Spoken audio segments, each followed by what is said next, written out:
UDF സ്ഥാനാർത്ഥിയാകാൻ ഉറച്ച PK Sasi ഒറ്റപ്പാലത്ത് കളത്തിലിറങ്ങിയേക്കും. പാലക്കാട് ഒറ്റപ്പാലത്ത് UDF-നായി മത്സരിക്കാൻ ഉറച്ച PK ശശി UDF പിന്തുണയോടെ CPIM വിമതരുടെ കൂട്ടായ്മ രൂപീകരിക്കുന്ന പാർട്ടിയുടെ സ്ഥാനാർത്ഥിയായാണ് ശശി മത്സരിക്കുക. തെരഞ്ഞെടുപ്പിൽ മത്സരിക്കാൻ ഒറ്റപ്പാലം മണ്ഡലത്തിലെ UDF നേതാക്കളെ PK ശശി സമീപിച്ചു.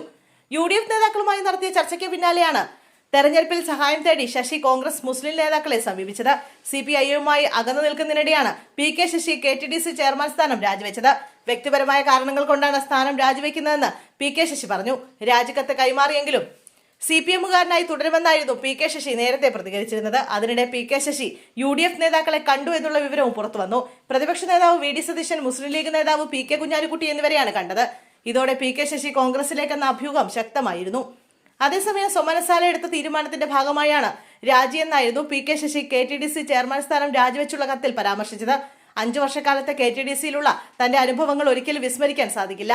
വകുപ്പുമായി ബന്ധപ്പെട്ടവരെല്ലാം ഒരു ടീമായാണ് KTDC